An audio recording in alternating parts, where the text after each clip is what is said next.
মানে কিছু করে ফেলবো, তখন আবার যেন আপনার আফসোস না করেন। এবার লাইভে এসে হাউমাউ করে কান্না করলো আহাদের ছোট বউ আখি। আহাদের ছোট বউ আখি বাপের বাড়িতে রাগ করে চলে যাওয়ার পরে আহাদ আর তিশা একের পর এক পোস্ট করে চলেছে এবং আখি নানা রকম দোষ ত্রুটি তুলে ধরছে।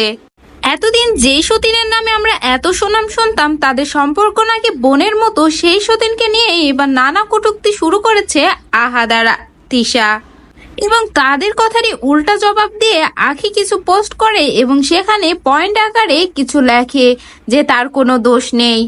তিশার মাকে যে 5 লক্ষ টাকা স্বর্ণের চুরি দেওয়া হয়েছে এই কথাটা বলাতে তিশা অনেক বেশি রেগে যায় এবং আখিকে লাইভে এসে ইচ্ছা মতো কথা শোনায়। রিসেন্ট আখিও লাইভ করে এবং সেই লাইভে একজন কমেন্ট করে কি কারণে আপু ওই সংসার ছেড়ে চলে আসলেন, আর সেই কথার উত্তরে আখি বলে আমাদের ভিতরে জ্ঞানজাম অনেক আগে থেকেই হয়েছিল, খুব ছোট ছোট বিষয়ে আমাদের ভিতরে জ্ঞানজাম হতো, এত বেশি জ্ঞানজাম হতো বলে আমি চেয়েছিলাম আলাদা বাসায় থাকতে, আর সেই দিনও সমস্যার শুরুটাই হয় আলাদা বাসা থাকা নিয়ে। তারপরে একের পর এক এই কথা সেই কথাতে অনেক রকম কথা হয়, যার পরিপ্রেক্ষিতে ঘটনা এত বেশি বড় হয়ে যায় এবং এত কাহিনী শুরু হয়। সেই লাইভে আরেকজন কমেন্ট করে আপু আয়েশের জন্য হলেও আবার ওই সংসারে ফিরে যান, আয়েশের তো ভবিষ্যৎ আছে। আর তাকে রিপ্লাই দেয় আখি যে না, আমি আর ওখানে ফিরতে চাই না, ওরা ওদের মতো ভালো থাকুক, আমাকে আমার মতো ভালো থাকতে দিক।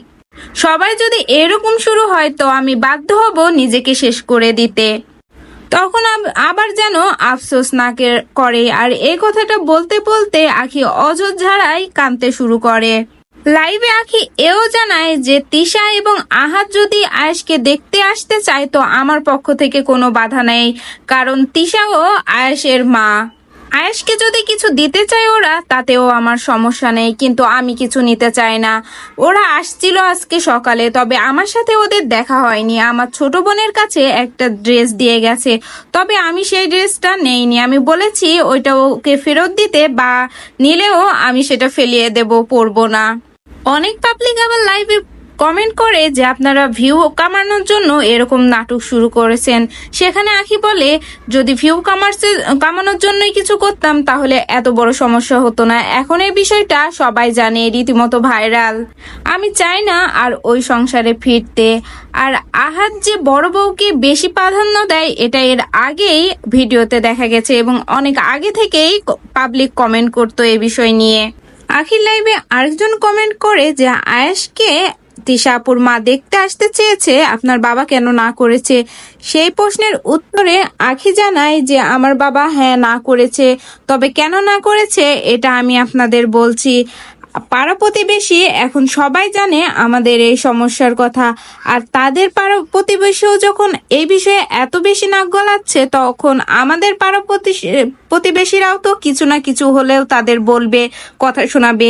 এজন্যই আমার বাবা বলেছে এখন না এসে কিছুদিন পরে আসুন, যেন সবকিছু ঠিক হয়ে যায় এবং তখন যেন কেউ কিছু না বলতে পারে এবং তিশার মাকে যেন অপমান না করতে পারে। পাবলিক সবাই চাচ্ছে তারা যেন আবার এক হয়ে যায় এবং নতুন করে ভিডিও শুরু করে। আর আখি সেই ভিডিওতে সবাই কমেন্টও করে যে আপনারা আবার একসাথে হয়ে যান আর একসাথে ব্লগ শুরু করেন, আপনাদের আলাদা আলাদা দেখতে আমাদের একদমই ভালো লাগছে না।